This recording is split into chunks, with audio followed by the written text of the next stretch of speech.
Kakailan lang, naglunsad ang Rusya ng isa sa pinakamabigat nitong air attack ngayong taon mula gabi ng Enero 23 hanggang madaling araw ng ika-24.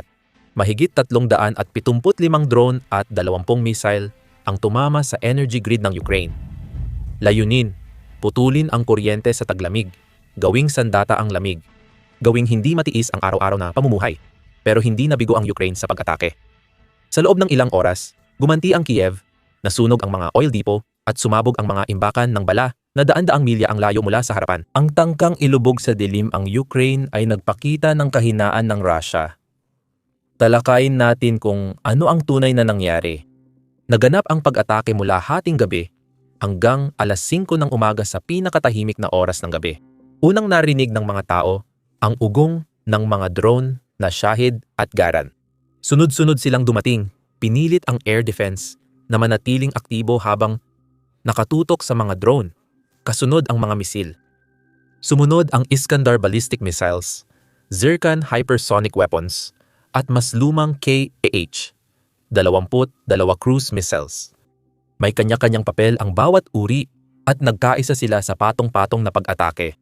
Makikita sa pinuntiryang lugar ang layunin.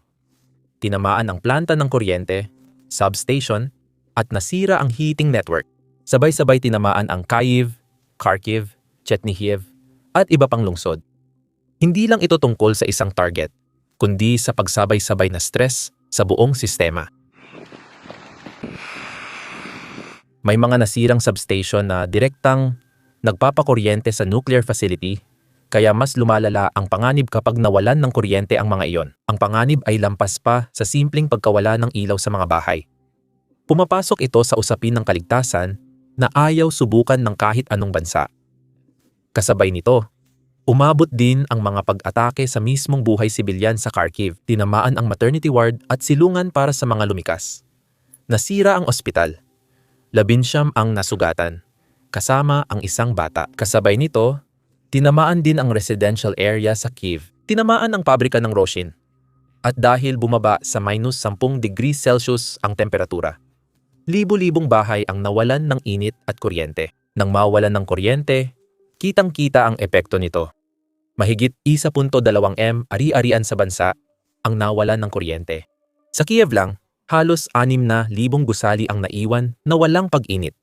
Ibig sabihin nito, ang mga pamilya ay nagluluto gamit ang gas stove at natutulog na naka-jacket para makaraos sa gabi. Ang mga ospital ay lumipat sa backup generators, hindi bilang pag-iingat, kundi dahil wala na silang ibang pagpipilian. Sa Chernihiv, sunod-sunod na emergency outages ang nagdulot ng halos total blackout sa rehiyon. Nakakatuwang isipin, hindi ito naganap mag-isa lang. Sa mismong oras na nangyayari ang mga pag-ataking ito, muling nagsimula ang mga pag-uusap na pinamagitan ng Estados Unidos. Sa Abu Dhabi, kakaupo pa lang ng mga diplomat ng Ukranya, Rusya, at Amerika para talakayin ang susunod na hakbang. Napaka-eksakto ng timing. Hindi tumugon ang Rusya sa usapan. Nakakadismaya ang tugon mula sa himpapawid. Tinawag ng kalihim ng ugnayang panlabas ng Ukranya na mapanlinlang ang pag-atake at malinaw ang dahilan. Hindi lang ito pag-atake sa mga infrastruktura, kundi pag-atake rin mismo sa mga negosasyon. Inulit ng United Nations at ilang pamahalaan ang pananaw na iyon. Sinabi nilang layunin ng mga pag-atake na tanggalan ng init at kuryente ang mga sibilyan ngayong taglamig. Ito ang dahilan kung bakit mahalaga ito. Kapag bumabagal ang tagumpay at dumarami ang talo, ginagamit ng Russia ang pagdurusa ng sibilyan bilang panangga. Hindi ito lakas kundi desperasyon, isang taktika sa Chechnya. Sa Syria, natutunan ang Moscow gamiting panangga ang pagdurusa ng sibilyan. Laging inuuna ni Putin ang pagbagsak ng morale, gaya ng estratehiya niya sa digmaan sa Ukraine, lalo na habang lumalakas ang pressure at pagdududa sa kanyang mga malalapit. Ipinapakita ng pagbabagong iyon kung paano bumabalik sa Russia ang sarili nilang estratehiya.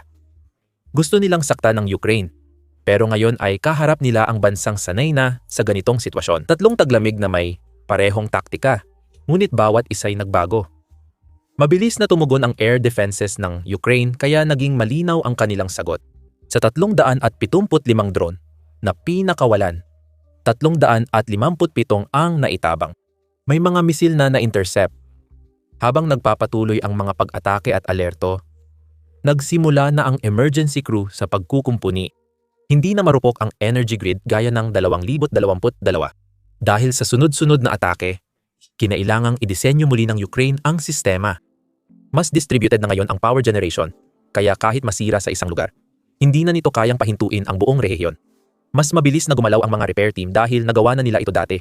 Mabilis ding nabubuksan ang mga lokal na heating center. Alam na ng mga tao ang routine ngayon. Maagang charge ang telepono, nag-iipon ng tubig, inilalabas kandila, at nagkakamustahan ang kapitbahay. Dahil sa karanasan, nagtutulungan sila pati suporta mula abroad. Pareho rin ang ginagawa. Lahat tayo'y nakamasid sa malulupit na pag-atake ng Rusya sa mga kritikal na infrastruktura at lungsod ng Ukraine na nagdudulot ng mga sibilyang nasasaktan at namamatay. Nagpadala ang European Union ng libu-libong generator sa Ukraine mula nang salakayin ng Rusya ang kanilang enerhiya para matiyak tuloy ang operasyon ng ospital at evacuation center kahit blackout. Nagpadala ang Netherlands at Alemanya ng milyon-milyong euro na tulong, habang nagbigay ang Estados Unidos ng daan-daang milyong dolyar para sa makataong tulong at suporta sa enerhiya. Hindi lang ito mga numero, dahil ibig sabihin nito, bukas pa rin ang mga ospital at mainit ang mga tahanan. Kung nandyan ka pa rin pagkatapos ng nagyayelo, pagsabog at Swiss cheese, pindutin mo na ang subscribe para sa air defense usapan. Kung tuloy-tuloy magpapalipad ang Rusya ng 300 at 75 drone sabay-sabay, kailangan natin lahat ng notification para makasabay. Sige, balik tayo. Kaya winawasak ng Rusya ang init at ilaw. Pinoprotektahan ng Ukraine ang mga tao. Muling nagtatayo at mabilis na umaangkop. Sa bawat pagkakataon, bawat atake ay aral na nagpapalakas sa susunod na target. Kaya naging testing ground ang Ukraine sa makabagong digmaan. Mahalaga na ngayon ang teknolohiyang sibilyan, gaya ng murang komersyal na drone. Lumalaban ang mga puwersa ng Ukraine gamit ang sandata at ideya. Mabilis silang mag-adapt, ginagawang depensa ang mga pangkaraniwang kagamitan, at nag-a-adjust agad-agad. Ang mga sundalo sa unahan ay hindi lang basta sumusunod sa mga plano, natututo rin sila sa bawat pag-atake at ipinapasa ang kaalaman na iyon. Kapag di nagtagumpay ang terorismo sa pagbagsak ng grid, nababawasan ang opsyon ng Russia. Bawat sablay na atake ay nauubos ang kanilang misil at pinapakitang walang saysay ang usapan sa Abu Dhabi. Hindi lang tinanggap ng Ukraine ang atake, ginamit pa nila ito bilang lakas. Gusto ng Russia na manatiling wasak ang Ukraine, pero lalo pa silang nag-apoy. Bumalik ang apoy sa kabila ng hangganan. Dala ang planadong pag-atake na tumatama sa makina ng digmaan. Ang sumunod ay eksakto at estratehiko. Tumama ang mga drone at missile ng Ukraine sa mas malalayong bahagi ng Russia kaysa inaasahan. Isa sa pinakamalinaw na halimbawa ay ang pag-atake sa isang oil depot sa Penza. Mahigit 300 at 25 milya mula sa hangganan ng Ukraine. Да ну нахрен. Охренеть. Nagresulta ang pag-atake sa malaking sunog na umabot sa daan-daang talampakan at tumagal ng ilang araw, kahit malamig ang panahon. Hindi ito aksidente. Ang mga sunog na gaya niyan ay sadyang ipinapakita at ipinapaintindi. Ipinapakita nila na lumalawak ang abot ng Ukraine, mahina ang pagsisikap ng Russia sa digmaan, at nawawala ang ilusyon ng kaligtasan sa Russia. Hindi lang sa Penza ito nangyari. Nagkaroon pa ng mga pag-atake sa imbakan ng bala.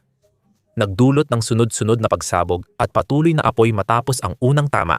Naapektuhan din ang lohistika, kaya naantala ang supply. Nasira ang mga substation at lugar na may tao. Kaya naputol ang kuryente sa tren at command point ng puwersang Ruso. Bawat tama ay nagpapahina sa sistema.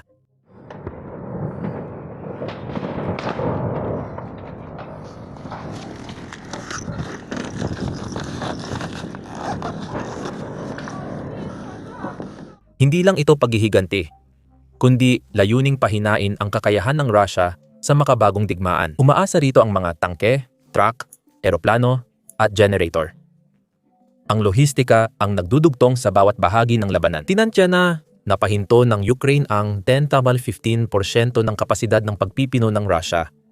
Mahalaga ang pagkawala nito. Mas kaunting gasolina ang umaabot, kaya mas mataas gastos, mabagal kilos, at mas bigat sa ekonomiyang pinipiga ng mga parusa. Sa loob ng Russia, ang epekto ay lampas pa sa gasolina at mga linya ng supply. Umaabot ito sa publiko. Ang mga sibilyang dating malayo sa digmaan ay ngayon nakakaranas na ng mga pagsabog, sunog sa imbakan ng langis, at air raid alert. Wala na ang dating pakiramdam ng kalayuan. Pakinggan mo kung gaano ito nakakakilabot.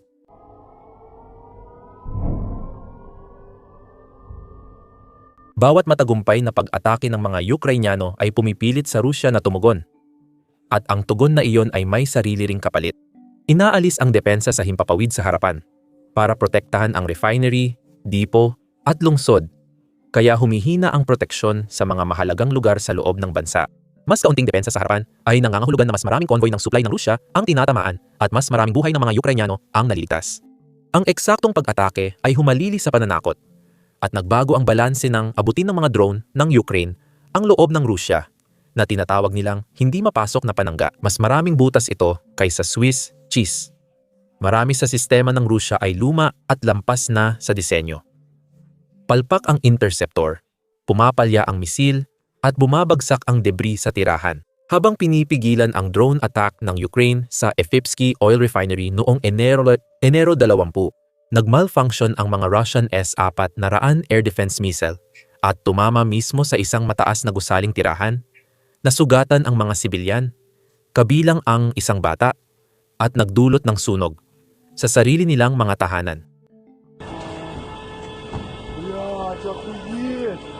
Sa Belgrade at ibang lungsod, nabubuhay ang mga tao sa gitna ng paulit-ulit na babala, gaya ng nararanasan noon sa Ukraine.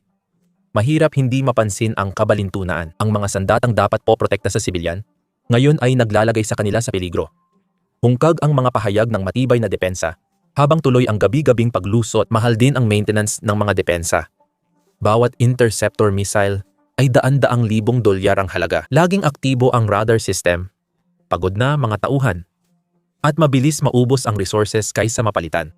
Habang nangyayari ito sa bansa, patuloy ding humihina ang puwersa ng Russia sa laban-labanan. Iniulat ng mga opisyal ng Ukraine na lampas 1 milyon na ang nasawi o nalugi sa Russia ngayon. May ulat na mahigit 1,000 sundalo ang namamatay bawat araw. Kahit may debate sa mga numero, malinaw na malaki ang problema. Hindi kayang palitan ng Russia ang mga nawalang sanay na sundalo buwan-buwan. Dumarating ang mga unit na kulang at minamadali ang mga conscript kahit di handa. Patuloy ang paggamit ng mga recruit mula bilangguan. Dumarami ang tumatakas habang lumalala ang presyon. Malayo ang paraan ng Ukraine na mas nakatutok sa teknolohiya. Ang mga drone ay nagmamanman, umaatake at gumugulo. Precision weapon tumatama sa target. Air defense nagpapababa ng panganib. Hindi balanse ang resulta. Mas marami ang nalulugi sa Russia kahit kaunti lang ang nakukuha.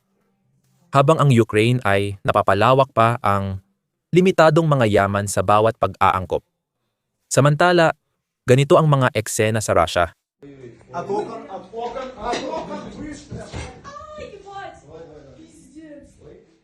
Marami sila. Hindi bumabagsak ang enerhiya dahil sa terorismo. Mas mabilis mag-adjust ang Ukraine kaysa Russia. Bawat pag-atake tuwing taglamig ay may bagong aral. Bawat kumpuni nagpapalakas ng sistema at ang tulong ay lalo pang tumataas. Nahihirapan ang ekonomiya ng Russia dahil sa parusa. Nauubos ang presisyon na sandata at pagkalugi sa refinery ay kumakain sa pondo ng digmaan. Ginawang panahon ng pagkatuto ng Ukraine ang taglamig ng Russia, lalong tumatalas habang ang mananakop ay paulit-ulit sa parehong mapurol na talim na sila rin ang nasasaktan. Walang kuryente ngayon ang pangunahing base ng hilagang fleet ng Russia at nagyayelo ang maraming barkong pandigma nila sa tubig malapit sa Murmansk. Diplomatiko, totoo rin ang pinsala.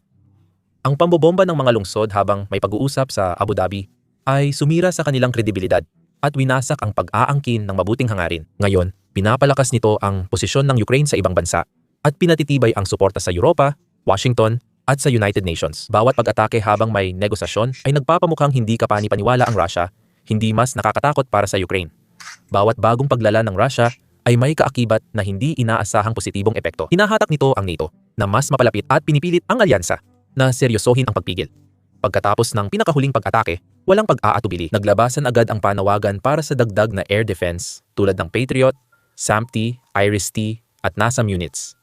Hindi ito kawanggawa kundi pagpigil. Pagbibigay sa Ukraine ng mga kagamitan para mapigilan ang mga pag-atake na maaaring umabot sa teritoryo ng NATO. At ang posibilidad na iyon ay hindi na lang teorya. Muntik nang tumama ang mga misil ng Russia sa hangganan ng NATO. Ang insidente sa Poland, debris man o ligaw na atake, ay nagdulot ng alarma sa alyansa at nagpakita kung gaano kalapit ang panganib. Kung tumama ang misil sa labas ng target, lalaki ang gulo, kakalat sa NATO, at madadamay ang mga yaman at pangakong ayaw gamitin. Binabantayan din ng Brussels ang isa pang panganib ng mabuti. Magkakakonekta ang mga energy grid ng Europa.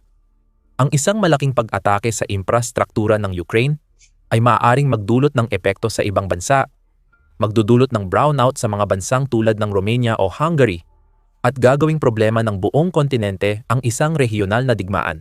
Iyan ang dahilan kung bakit kumikilos na ngayon ang NATO.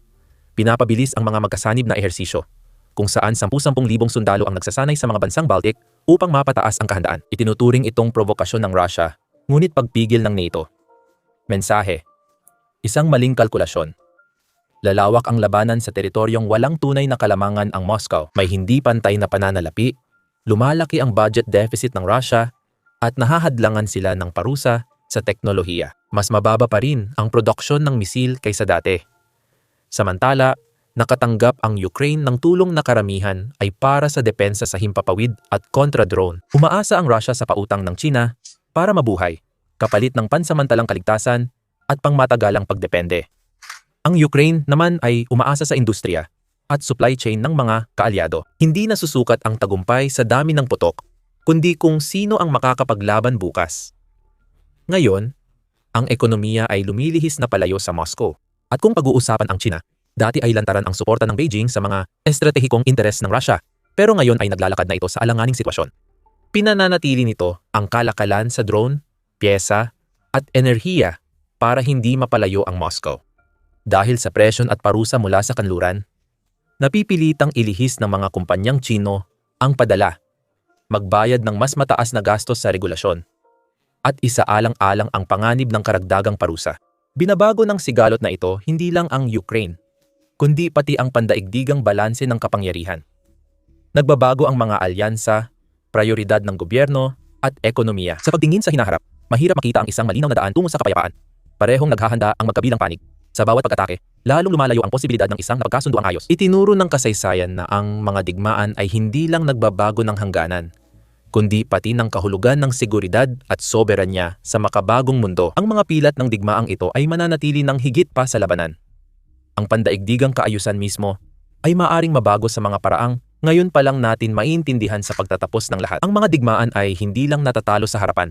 Natatalo rin ito kapag tumigil ng maniwala ang mga tao sa kwentong sinabi sa kanila. Inatake ng Russia ang grid ng Ukraine para pahinain ang moral, pero nag-adapt at tumugon ng maayos ang Ukraine. Ipinapakita nito ang isang bagay. Pupurol na ang kagamitan ng Russia habang tumatalas ang sa Ukrainyano. Hindi na ito tungkol sa pagtitiis ng sakit, kundi kung gaano katagal mabubuhay ang palyadong sistema dahil sa sarili nitong desisyon. Matatag ang Ukraine, nabibiyak ang Russia, at nakamasid ang mundo.